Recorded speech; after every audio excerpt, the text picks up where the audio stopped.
Nabi Isa adalah nabi yang mulia. Setiap nabi dan rasul yang diutus, termasuk Nabi Isa dan Nabi kita Muhammad SAW, punya misi yang sama, yaitu mengajarkan tauhid untuk mengesahkan Allah semata. Dalam hadis Abu Hurairah radhiyallahu anhu, dia berkata bahwa Rasulullah SAW bersabda, "Aku adalah orang yang paling dekat dan paling mencintai Isa bin Maryam di dunia maupun di akhirat. Para nabi itu adalah saudara seayah walau ibu mereka berlainan, dan agama mereka adalah satu." Hadis riwayat Bukhari dan Muslim. Ibnu Hajar rahimahullah mengatakan, makna hadis ini adalah pokok agama mereka, para nabi, ialah satu atau sama, yaitu tauhid, meskipun cabang-cabang syariat mereka berbeda-beda. Juga dalam surah Al-Anbiya ayat 25 disebutkan, "Dan kami tidak mengutus seorang rasul pun sebelum kamu, melainkan kami wahyukan kepadanya bahwasanya tidak ada Rabb yang berhak disembah melainkan aku. Maka sembahlah olehmu sekalian akan aku." Apakah Nabi Isa telah tiada? Mengenai hal ini, Allah Ta'ala berfirman, "Dan karena ucapan mereka, sesungguhnya kami telah membunuh Al-Masih, Isa putra Maryam Rasul Allah. Padahal mereka tidak membunuhnya dan tidak pula menyalibnya. Tetapi yang mereka bunuh ialah orang yang diserupakan dengan Isa bagi mereka. Sesungguhnya orang-orang yang berselisih paham tentang pembunuhan Isa benar-benar dalam keraguan-raguan tentang yang dibunuh itu. Mereka tidak mempunyai keyakinan tentang siapa yang dibunuh itu, kecuali mengikuti persangkaan belaka. Mereka tidak pula yakin bahwa yang mereka bunuh itu adalah Isa. Tetapi yang sebenarnya, Allah telah mengangkat Isa kepadanya, dan adalah Allah, Maha Perkasa, lagi Maha Bijaksana." Allah Ta'ala juga berfirman, "Ingatlah ketika Allah berfirman, 'Hai Isa, sesungguhnya aku akan menyampaikan kamu kepada akhir ajalmu dan mengangkat kamu kepadaku.'" Quran Surat Al-Imran ayat 55. Dalam ayat tersebut diceritakan oleh Allah bahwa Nabi Isa tidaklah dibunuh oleh orang-orang Yahudi. Orang Yahudi mengklaim telah membunuhnya, dan hal ini pun dibenarkan oleh orang Nasrani. Namun yang sebenarnya yang dibunuh adalah orang yang diserupakan dengannya. Sedangkan Nabi Isa sendiri diangkat oleh Allah ke langit. Syekh As-Sa'di rahimahullah ketika menjelaskan surah Ali Imran ayat 55 tadi, beliau mengatakan, Allah mengangkat hamba dan Rasulnya, yaitu Isa alaihissalam, kepadanya. Kemudian Allah menyerupakan Nabi Isa dengan yang lainnya. Lantas orang yang diserupakan dengan Nabi Isa ditangkap, dibunuh dan disalib. Mereka pun terjerumus dalam dosa karena niat mereka adalah membunuh utusan Allah. Lalu siapakah yang diserupakan dengan Nabi Isa alaihissalam? Yang sebenarnya diserupakan dengan Nabi Isa adalah murid beliau yang masih berusia muda dan setia padanya.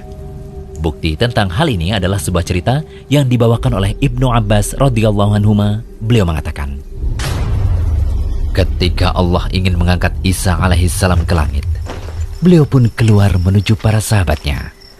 Dan ketika itu di dalam rumah terdapat 12 orang sahabat Al-Hawariyun. Beliau keluar menuju mereka dan kepala beliau terus meneteskan air.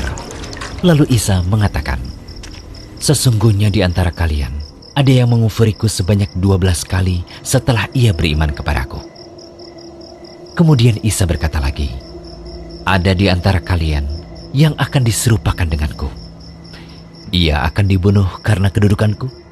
Dia pun akan menjadi teman dekatku.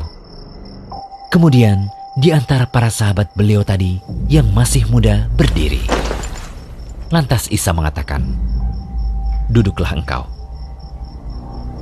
Kemudian Isa kembali lagi pada mereka. Pemuda tadi pun berdiri kembali. Isa pun mengatakan, duduklah engkau. Kemudian Isa datang lagi ketiga kalinya, dan pemuda tadi masih tetap berdiri. Lalu ia berkata, aku wahai Isa, betulkah engkau yang ingin diserupakan denganku? Ujar Nabi Isa. Kemudian pemuda tadi diserupakan dengan Nabi Isa. Isa pun diangkat melalui lubang tembok di rumah tersebut menuju langit. Kemudian datanglah rombongan orang Yahudi Lantas mereka membawa pemuda yang diserupakan dengan Nabi Isa tadi. Mereka membunuhnya dan menyalibnya.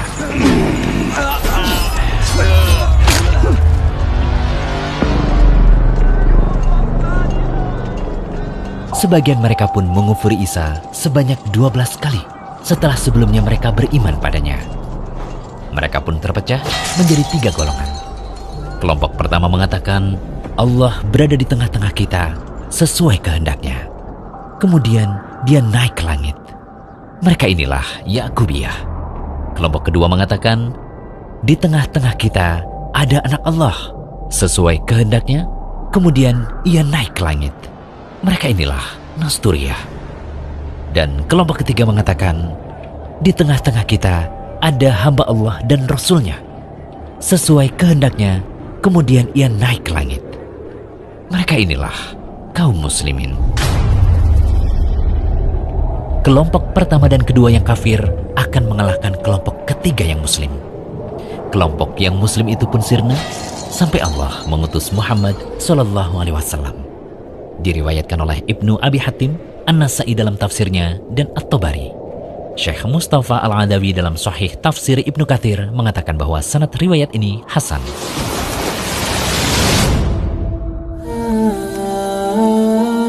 Inilah sajian pertama pembahasan tentang turunnya Nabi Isa di akhir zaman. Pembahasan ini juga yang akan mengawali kisah Nabi Isa dalam menyelesaikan misinya di akhir zaman nanti. Semoga Allah berikan kemudahan untuk kami, tim Rumaiso.com, dalam membuat pembahasan berikutnya. Amin.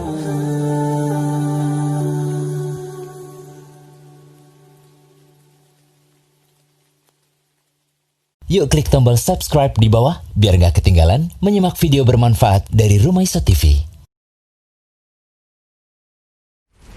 Jangan lupa kunjungi Rumaiso.com, update setiap hari, insya Allah.